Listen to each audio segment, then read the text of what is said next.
Hey everyone, welcome back to Garden State Growing. I am Eric, and today I have an exciting video for you.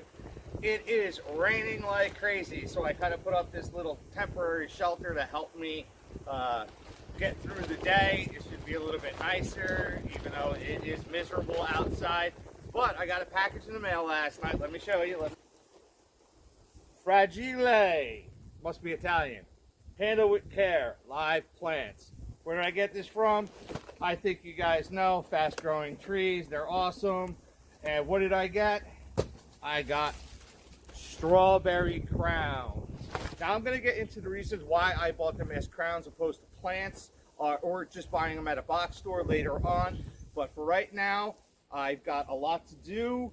We need to get them in this garden bed. Oh, there is no garden bed. I need to take care of that first. So let's get to it.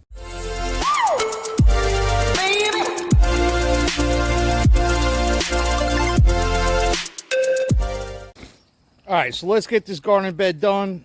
Alright guys, listen, I wasn't even going to show you this part of it. I was just going to magic the box together, magic it being filled, imagine the cardboard going down and then the straw, and then I bring in with the strawberries. But the reality is, I'm so unmotivated to do this right now. It is so just, it's only like 48 degrees, but with the wind and the rain, it feels like it's 30.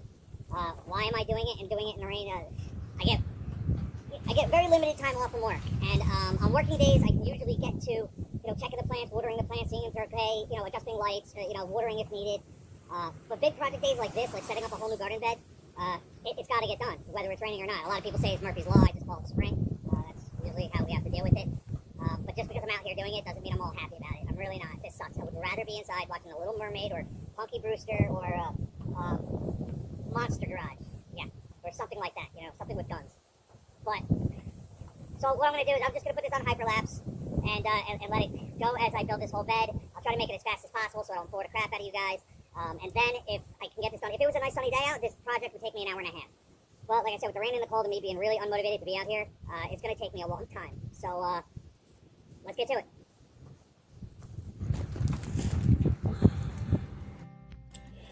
If you want to see a detailed video on how to build a raised gardening bed, or how I built my raised gardening bed, I have a video. I'm going to put the link in the description. You can go check that out. And I talk all about how and why I do what I do with my raised garden bed. Now, I want to talk about the reason why I'm putting out this video. And it's one, this is all the footage that ended up on the cutting room floor from my strawberry video.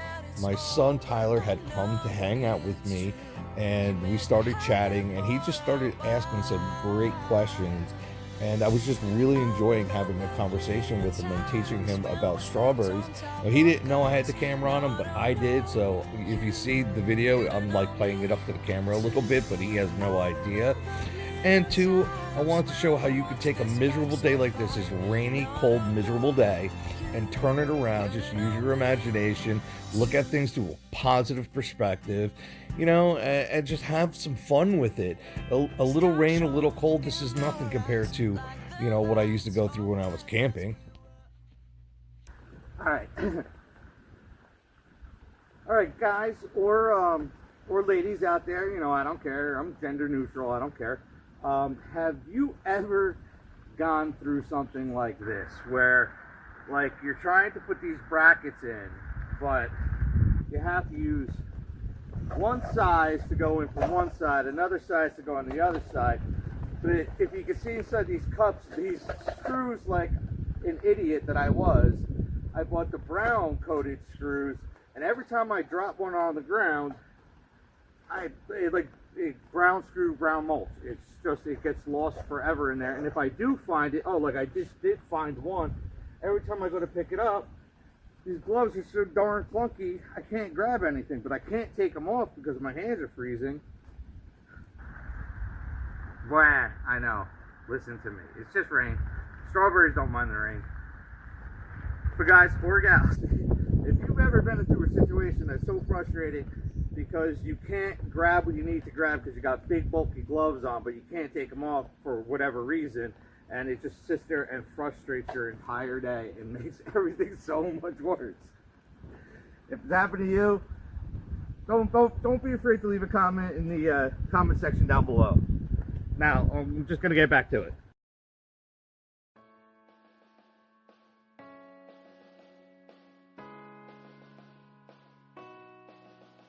It's the wrong time to surrender. Light me up and skip. You are the wrong line of my scarce life. What do you found in me? If I fall down, will you follow me into the dark, dark? If I bleed out, will you carry me into the lights, lights? Let me believe. Let me. Alright, so at this point, the box is made, the brackets are in. All that's left to do is level it out. As you can see, I tested it to see how high I need to bring up the right side of the bed, and I didn't want to jack it up that much. So what I decided to do was remove dirt on the left side of the bed and drop it down a little bit so I didn't have to raise the right side up too high and then try to fill underneath with dirt to keep it stable. Alright, in a minute here, you're going to see me get super excited. You know, leveling out some of these beds, it can be really difficult, especially if they're on a hill, to only have to do with minimal amount of work as I did. Yeah, that's what I'm talking about. Just a little adjustment here. There we go. Now these branches that are in the background here, they have been getting in my way. I must have moved them 19 times, you know, building this bed. They were pissing me off so bad. Couldn't wait to get them to the bottom of this bed. You know, it's all part of that Hugo Colton method of doing a raised bed where you bury a bunch of logs and sticks and leaves and grass and whatever you can. You know, then just throwing a cardboard on it for, you know, weed prevention. What I love is, you know, Fast Growing Trees sent me that gigantic box you'll see in a second from my Alberta peach tree. And look, it covers like more than three quarters of the bed. Yeah, that dude's way too happy to be out in the rain like that, you know. But so I'm just gonna lay this all down for weed prevention, and then I have a pile of wood that would be to your left. That I don't use my fire pit anymore, so I have my gas fireplace now on my deck. So I'm just gonna use this to build up my bed. Now I just don't want any branches coming too close to the surface and interfering with roots. What you see me doing now is I'm throwing in all the biochar from my old grill, you know, fireplace. This is gonna add a lot of potash, which is potassium. Just cut this stuff up so it doesn't stick out.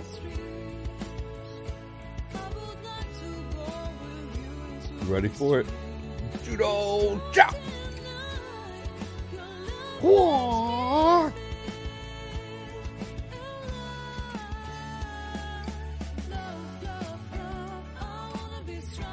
Do the happy dance, do the happy dance, yeah.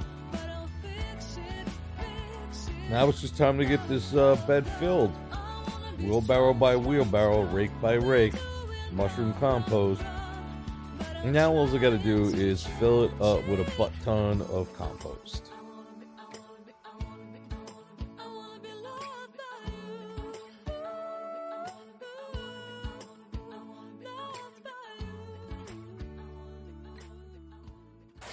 Alright guys, comedy break. So I'm out here, right?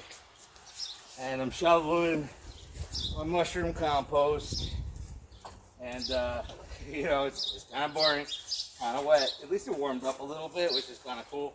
Wind died down a little bit, but it's still raining. So I'm like, I'm doing it, and I started imagining to myself, like, what if I was like a strip miner? Because like, this mushroom compost has been getting rained on. It's been sitting here for a while. It's really packed down. So you can kind of like cut lines into it. You know, have you ever seen like a strip miner? How they cut like shelves all the way down into like a quarry or something? And I'm like, no, what if I was like an archaeologist and I was digging for like bones and shit, right? And then I'm digging down, and wouldn't you know, I hit something hard. Woohoo! Look what I found. This is a femur bone. Do you think the mushroom compost mafia killed someone and tried to compost them down into nothing? Nah, I'm just messing with you. This is a cow femur, actually. This is part of your hip. Okay, it goes right here, and this is my dog's cow bone. So usually it's just a ball at the end, but she has chewed on it. Okay, and it fits inside a cup, which allows you to bend and swing your hip. This is called the acetabular. Okay, now when we do a hip replacement, I don't, the doctor does, I just assist. The doctor cuts down below the femoral head, cuts the acetabular off, and then we replace this with either metal or ceramic or a different type of poly. And then we do the same thing with the cup. We'll smooth it out, and then we'll put in an implant made of metal or poly, and then we put the hip back together. And I have seen people walk out of the hospital on the same day surgery, just boop, boop, boop, boop, boop. Just a little medical tidbit. There you go, Chance. I'm gonna get back to moving my mushroom compost. So I'm just going to continue filling it up with a butt ton of mushroom compost. What's a butt ton? Well, I'm glad you asked. I have figured out mathematically that a butt ton of compost is approximately 50 cubic yards. That bed is 2 by 12 by 12, 48 cubic yards, plus a little extra, 50 cubic yards. There you go. So from now on, a butt ton equals 50 cubic yards. It's really amazing how I started off this video. I was cold, wet, and miserable, complaining. I didn't want to be there. I didn't want to do it. I just wanted to go inside. But you know what? Just a change of perspective. The reality is like I used to live for this stuff when I was younger, when I was camping. Like the rain and the cold never bothered me. And you know, it's amazing what a 10-year difference will do to someone where I just don't want to be out there. But to use my imagination, I had some fun with it, and I turned a crummy day into an absolutely fantastic day. All right, everyone, that's it for today's episode. I'm just gonna continue to fill up this bed. I think you got the point by now. And right after I get done and I start amending it, my son decides to come out and join me. This is where I'm going to plant my strawberries. That video is coming out next. So I can't wait to see you the next time on Garden State Growing. I love you and have a great evening.